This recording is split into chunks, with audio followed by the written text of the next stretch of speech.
Next to the microphone. Oh, now it's going. Thanks. Got it? Okay. Hi, everyone. So these are our partners for our Library 2.017 conference.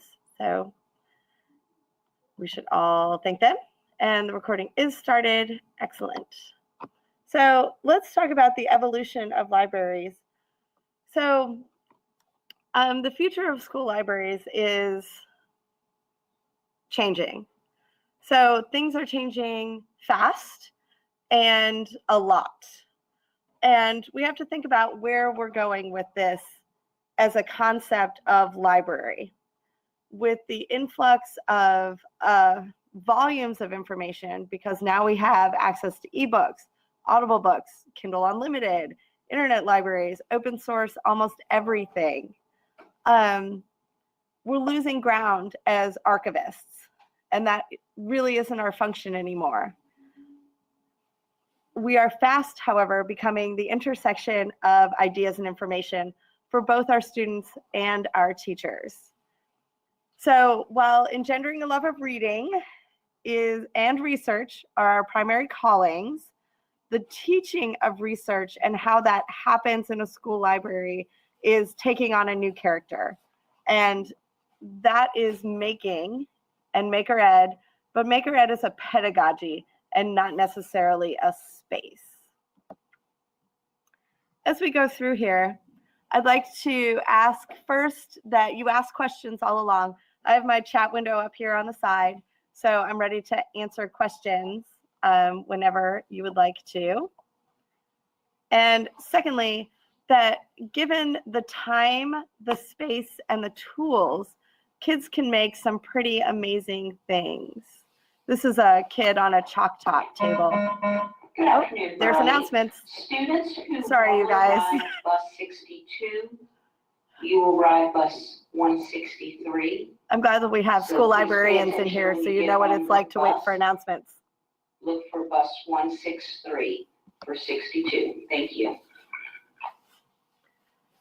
The bell's also going to ring in about 3 minutes, but we'll just try and ignore it. So I know, right? So Makerspaces have been all over the professional journals for a couple of years now, and hopefully you guys have all seen what a makerspace looks like and have thought about how that might be deployed in your own library. For us, it is worth allocating floor space to support an instructional pedagogy. Yeah, hopefully you should be able to hear me talking. Hi. So making as an instructional pedagogy that teaches research in a real, in a relevant, and in an engaging way. I honestly haven't had an office in 6 years. My first Maker library came in about 2011. So since then, there has been no library office per se. So cleaning out and repurposing the rooms of old magazines and VHS tapes has really changed the way we think about students and how they use the library and their purpose in using the library. Singular study in a library has been a cultural norm. Kids come in, they sit at carols, they read things, they study, and then quietly, and then they go away. However, collaborative learning has really taken up in libraries everywhere. So the difference between a makerspace and a learning commons, so those are two different but related things in my mind. The difference for me is ownership and agency. So having a makerspace means predictable, adult-controlled time, activity, and a place. A learning commons is student-directed exploration, research, play, social learning, cross-curricular, and multi-age collaboration. The ownership of the space and of the learning has transferred from adult to student, and that's a really important difference in that. So how does this shift happen? Let's talk about that. So let me introduce you to my friend Carolyn. This is Carolyn. Carolyn Ramel. She teaches health sciences at Monticello High School. And several years ago, she came to me at the beginning of the year because she needed supplies. So she needed things from the maker stash, things like paper, pens, you know, scissors, things like that. And of course I have those. So I was like, sure, yeah, go ahead. But I also asked what she wanted it for. And it turns out she wanted the kids to build paper bodies. So in health sciences, they would cut out a full person, and then they would learn about the skeletal system and then build that on top, and then organs and layer those on top so that they would end up with a complete body together, which was a cool project. And I knew that that was definitely a place where Maker Ed and research and curriculum would make a cool intersection. So she needed resources, the paper, the scissors, the pencils, but she also needed pathfinders, she needed books, and she needed databases. And she needed the 3D printer because there was nothing like learning about how a heart ventricle works by designing and making one, which was very awesome. A little while later, we finished the project up and Carolyn came back in because she was worried. She had been to her goal setting meeting and her supervisor had been talking to her about Maker Ed and PBL. And she was worried about how that would affect what she did and how much she would have to change about how she taught. But I told her to just sort of look around. She's in the library doing project-based learning. Sometimes it's about awareness. Lots of things at our schools are project-based learning, but they don't have that label. Lots of our things in our school are maker, but because they intersect with the curriculum, we're discounting that as Maker Ed, and that's not really the case. Don't do that. Just because it has an intersection with a class doesn't mean that it's not maker. It absolutely is. So we made the bodies, we printed out 3D organs, we had the rescue squad in, we hung x-rays up all over the library because it wasn't just about that, it was about the learning that should happen. So the x-rays were very awesome. So here's one. They all had something odd about them, something just a little off. So one was a torso that had swallowed a button. One was a broken arm. This one has a broken finger. And they were awesome, not because of what was wrong, but because the kids would stand there and they would, hang on one second, I got a group coming in. Hey guys, I'm doing this presentation. Can you not sit behind me? Can you sit over in the corner? You fine? Thanks. No, they're fine. They're an after-school girls group. Pretty awesome. So the x-rays came from Carolyn. She had them. She's a nurse. I'm not sure where she got them. I know, not move away, kids. Hey, kids. They were awesome because of the conversations that the kids had around the x-rays.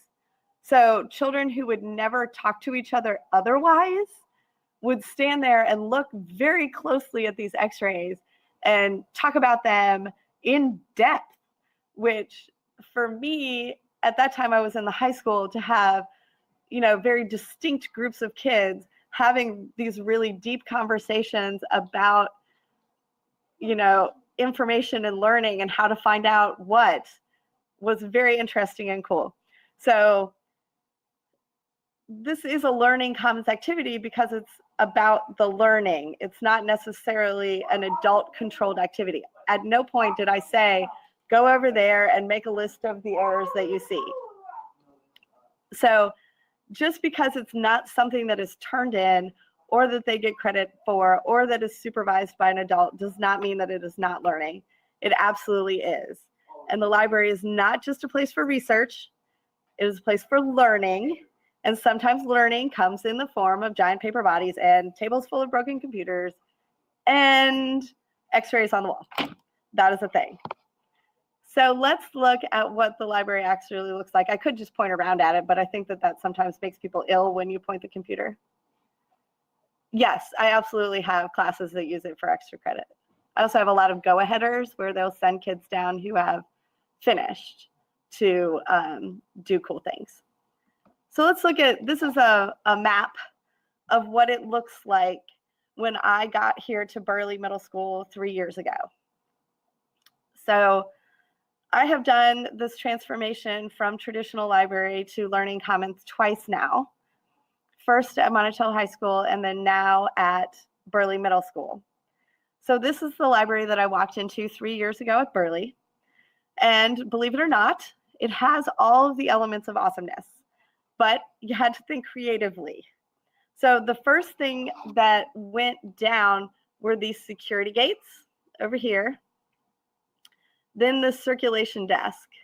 And then we started repurposing to make collaborative spots and to reclaim space from adult space to student space. And I think that transition from adult-owned space to child space is really important. I'm sorry, I can't see this. Oh, I can't even see this X-ray project. It was part of the science teacher's project. And once the project was over, she left it up, which was really awesome because the kids were talking about it so much. So let's look at how it looks roughly right now. This is the layout of the library as it stands.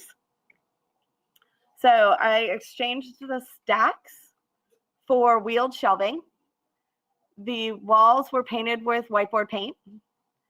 I took out those security buzzers that were over here. Could I scroll down to the new space map? There we go. Is that? Okay, I hope that works. Okay, so there was cost to it, and I also took work tables. These work tables came out of UVA's architecture, and we can look at those in a couple of pictures in a minute. There was cost associated. So the shelving was actually the highest cost item here. So, but what really changed in these two transitions was the ratio of adult space to student space.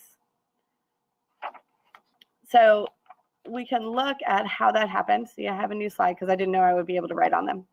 So this spot where you had the circulation desk office closet, that's actually right behind me over here, over there, was adult space. So it was, you know, the back office, and also the circulation desk took up an amazing amount of space. Almost 1/3 of the floor space in the library was dedicated to adult space and not child space. So did I eliminate any of the book collection in this process? Yes, I did. And we'll talk a little bit about weeding and how the weeding worked out in a little while. I have that. I definitely talk about that. Hold on. So with the circulation desk out and the closet and office repurposed, there is no office and there is no circulation desk. It has been checked out. The checkout is now the circulation desk. Hey, Miss Weed? Miss Weed? Yeah. Can you point at the kiosk? Just like that. See, that is the checkout now. Okay, awesome. Thank you. So I have 2 kiosks. I marked them with these little red X here. So I have replaced the circulation with self-checkout, which really helps.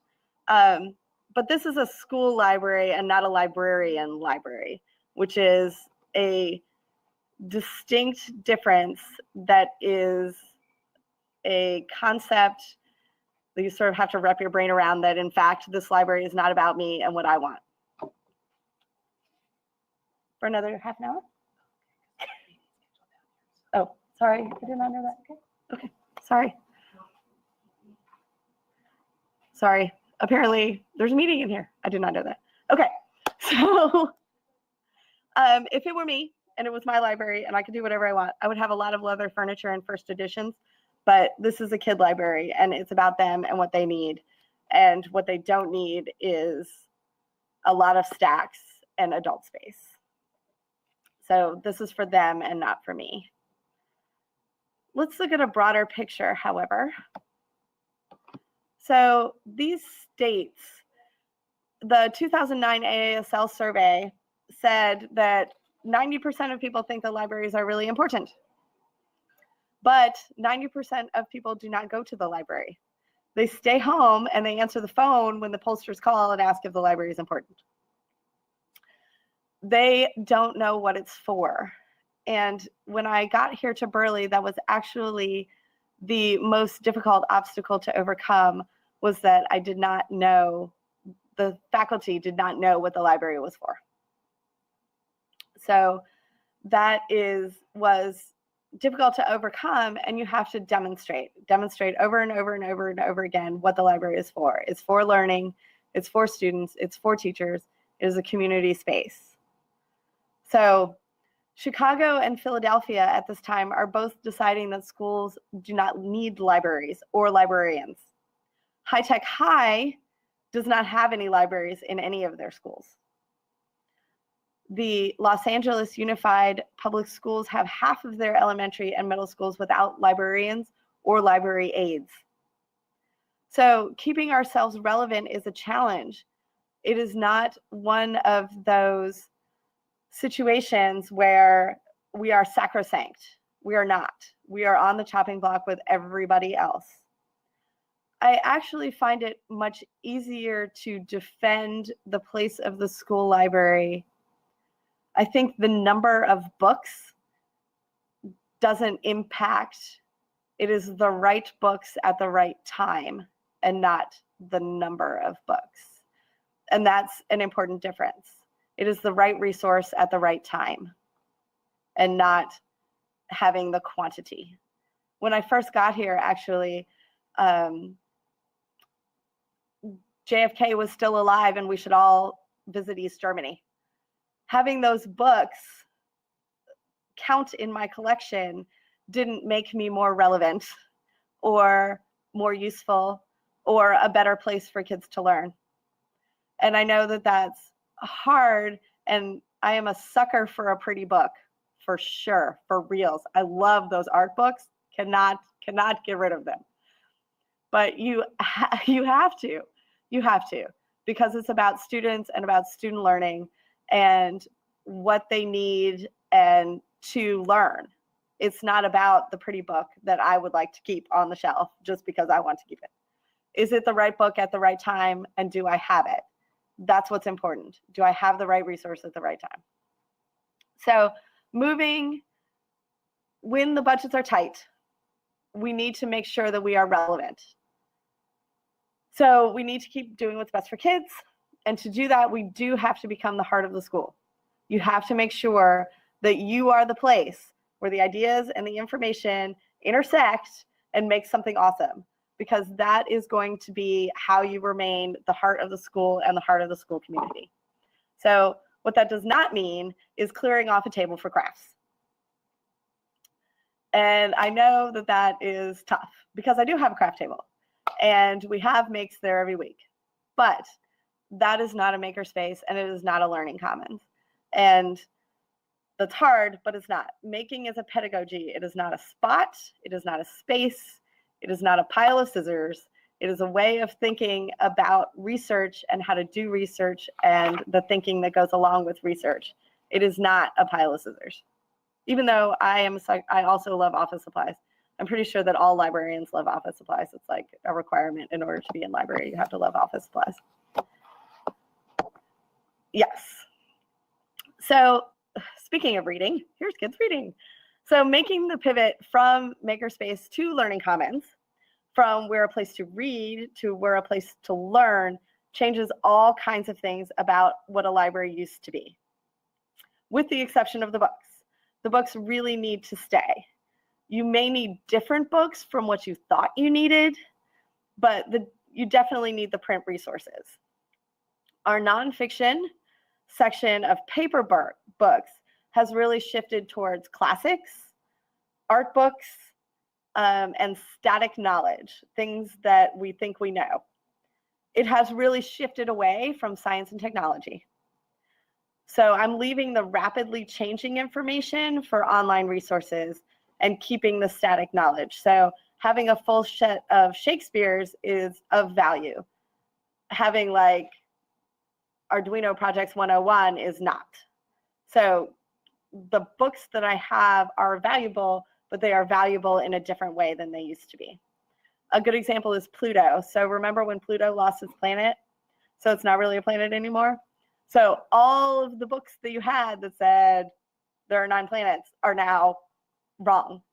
And when I first heard it, I thought, I feel really bad for Pluto. Poor Pluto, he's got thrown out of the solar system. But I felt worse for all of the library collections that then had piles of books that were wrong now. So moving that kind of information into an online format makes sense, and keeping books that have static knowledge in them also makes sense. So I try and think of it like the Library of Alexandria. And I know that that's aspirational, right? So the Library of Alexandria, its real value was not in the collection, it was in the ideas that it spread. So the people who came to study at the Library of Alexandria were the real value. When the library burned, the ideas stayed and the books left. So while sad, and a book can burn, but the ideas keep going. So how do we get that idea going? Let's talk about the kids coming in. So this is when I was at Monticello High School. So Monticello High School in 2011 was a school of 11,000 kids, 1,100 kids. So 7,785 visits to the library in 2011. And that was good. That's about 7 visits per kid. But that was before we became a Learning Commons. So in 2014, this is the last year I was there, we recorded 42,967 visits. So 42, almost 43 visits per kid. So, and Monticello is a very special place. But for those who say, oh, it was unusual, or it was unique, or it can't be replicated, here's Burley. So Burley Middle School is a school of 600 students. And 2015, that's the year I started here, there were 1,452 students signed in on the little form to come in the library. So up here, last year in 2015, we had 8,415 students sign into the library. So that's a 480% increase. It's a lot. So how do you get from like 1,000 to 7,000 or 7,000 to 40,000? So for me, I started small. So I made sure that all of the spaces had a purpose. So this room behind me with the glass, that's the Makerspace. This closet over in the corner, wait, turning the wrong way. Closet in the corner, you see, that spot has a purpose. It's Legos. So there's a closet back there that's the sound studio. So each of the spots has a reason for being there.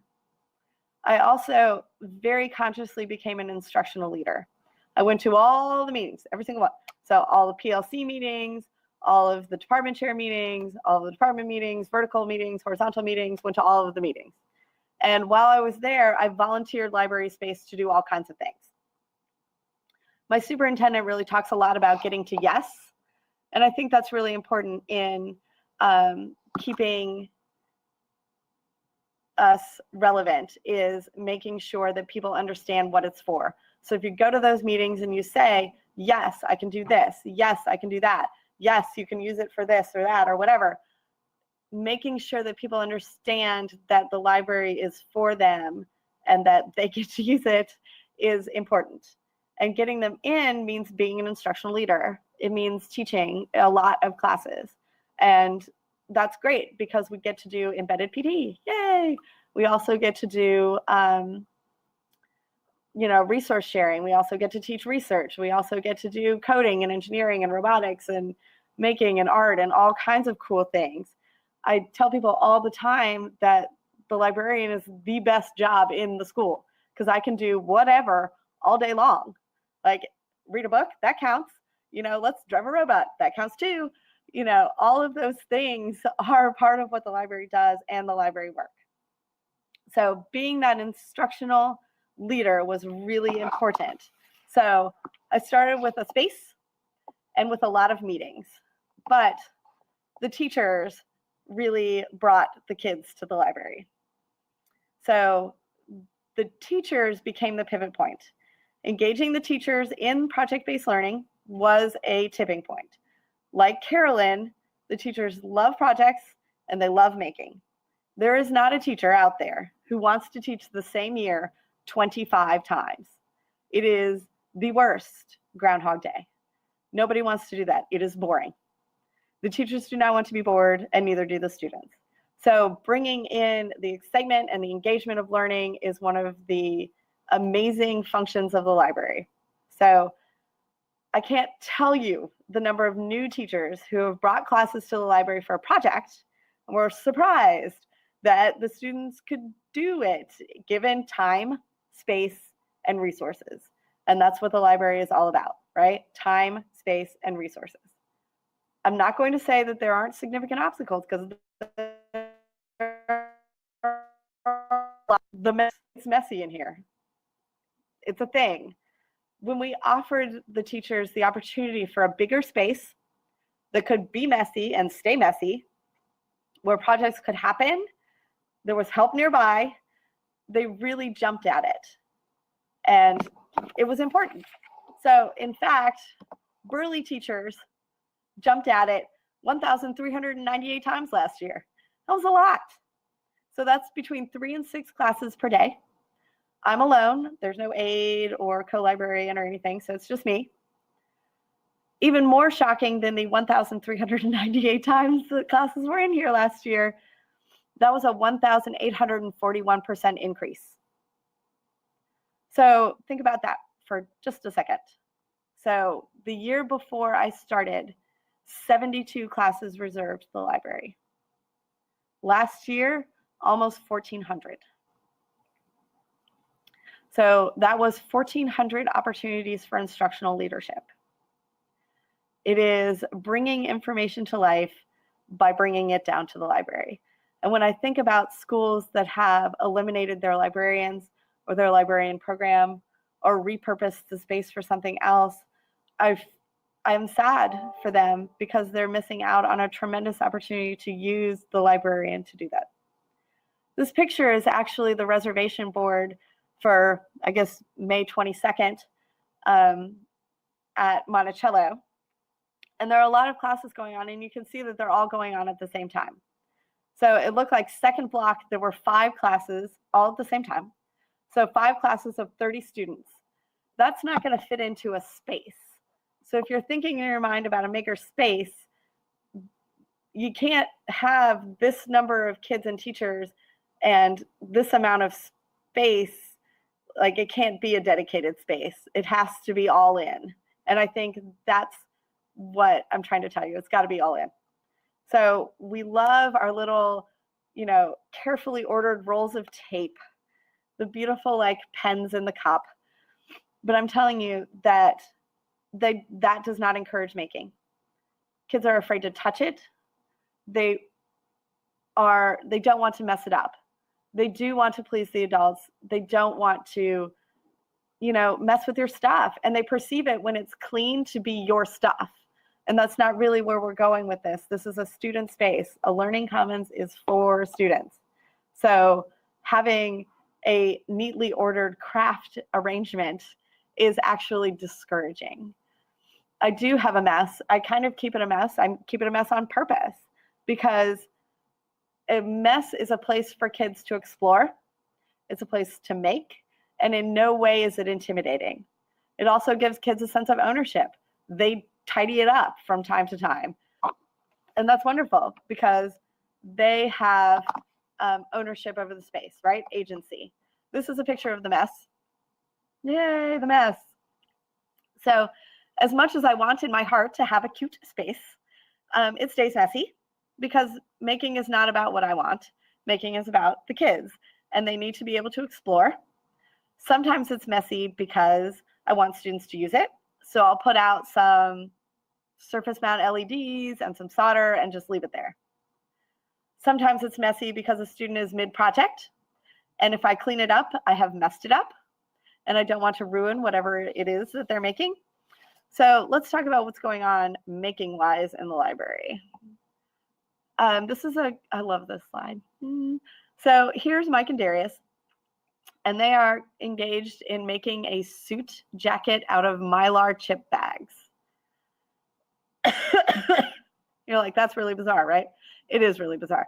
However, they had to overcome a lot of obstacles to get this far, actually. So first, the machine was broken. So they had to figure out how to get a new needle and install the new needle. They had to load the bobbin, figure out if the bags could be sewn, figure out tension, make a pattern, make the fabric, cut the fabric, make the jacket. It was a lot of steps. So the skills that we're looking at in this picture are close reading, reading for information, setting a purpose, there's math, there's geometry, and there's research.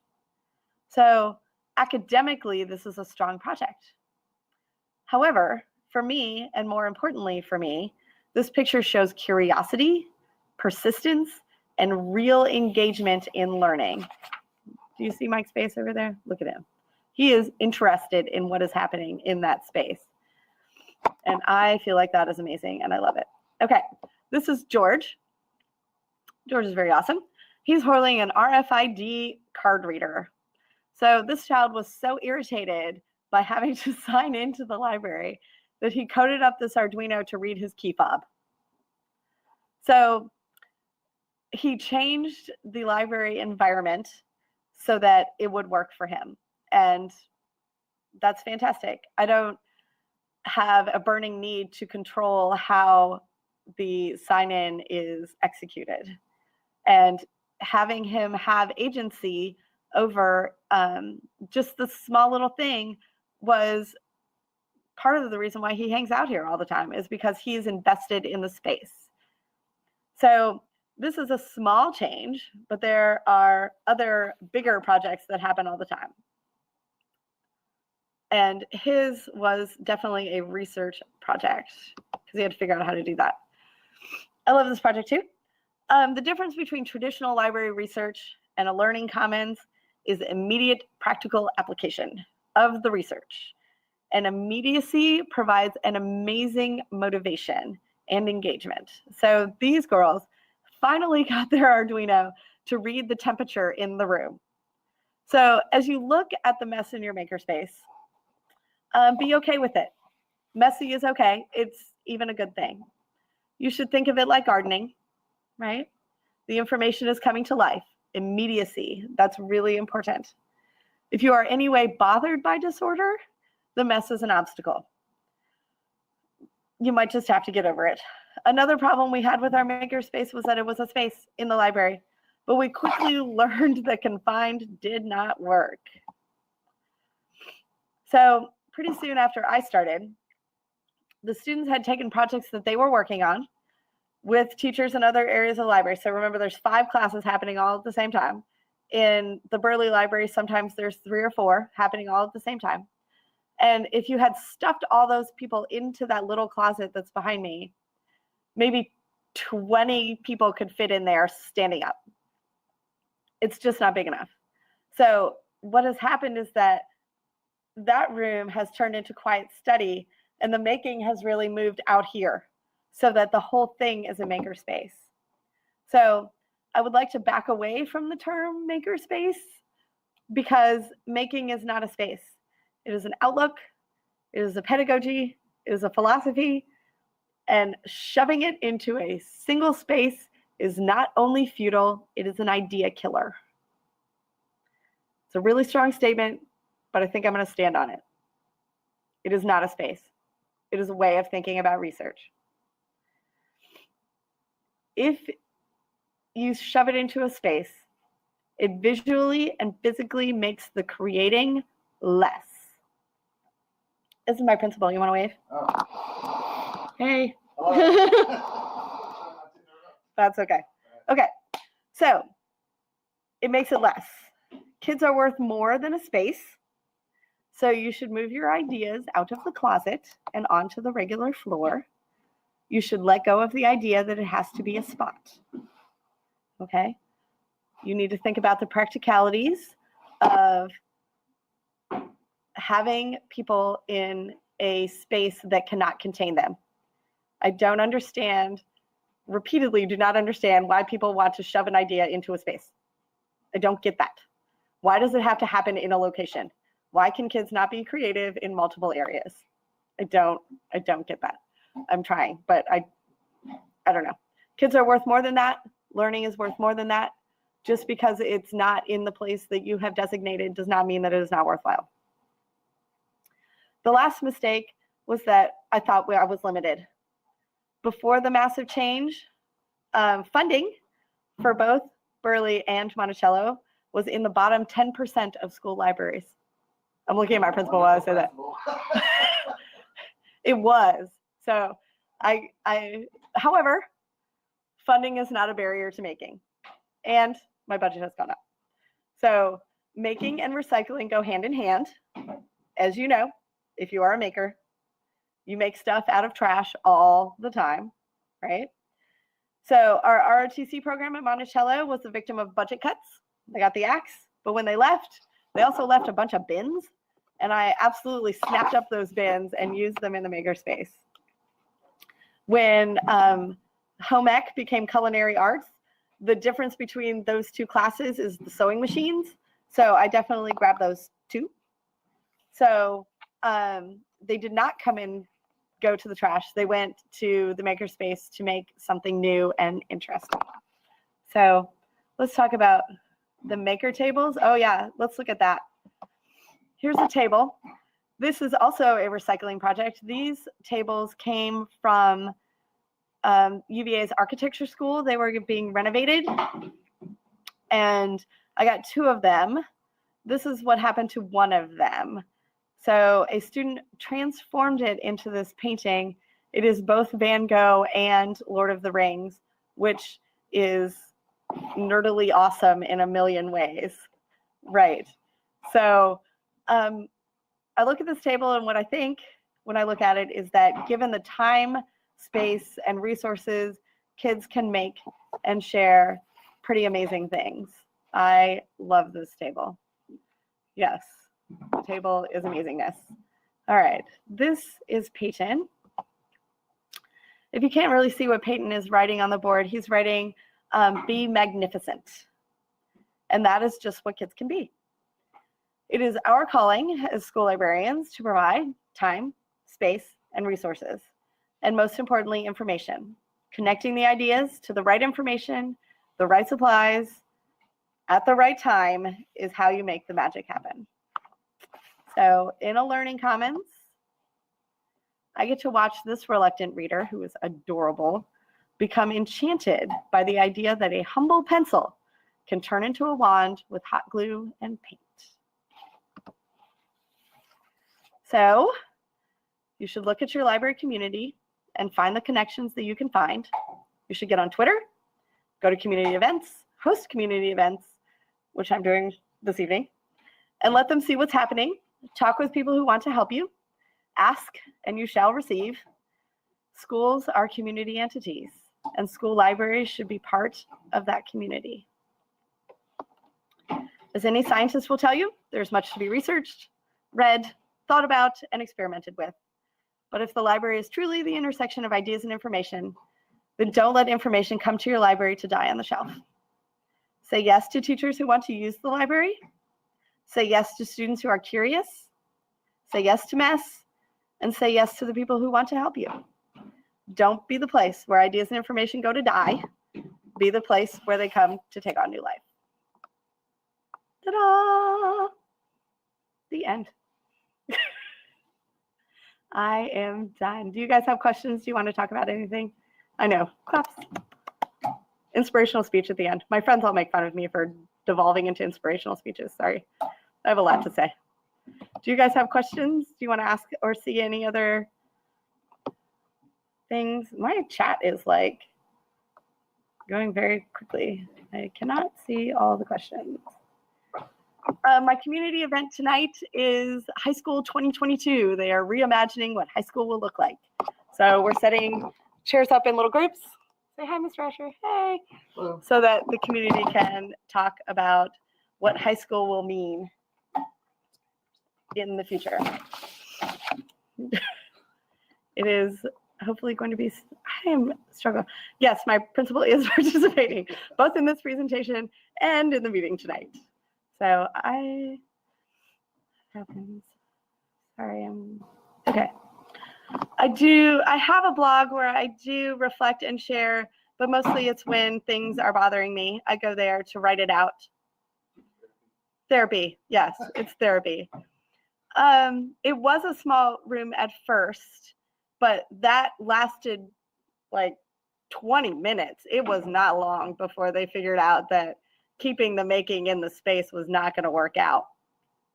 No, they immediately started taking stuff out of the makerspace and onto the main floor, and it has been like that ever since. No, this picture is actually a 360 picture of the library. That's what it looks like. So I got a very awesome VR camera last year, and I do not market May, Heather, but I will work on it. I'm going to work on it. I promise. It is consensus building for future district plans. That is what the meeting is tonight. To accommodate multiple classes, actually, I'm going to turn so you can see what this looks like. So see these big long shelves over here? They're in a single line because one of the things my teacher kept telling me was that they really wanted to have multiple classes at the same time. And doing that required distinct spaces. So that meant that I had to get a divider, and rolling the shelves into a divider means that I can have 2 or 3. I do, yes, absolutely have students who have physical disabilities and also special ed students. One of my favorite projects this year was a kid who made, I'm not sure what Elena's disability is, but she's on crutches, and they made her new grips for her crutches. They were molded. I think maybe cerebral palsy, but they made her new grips. They were custom molded grips for her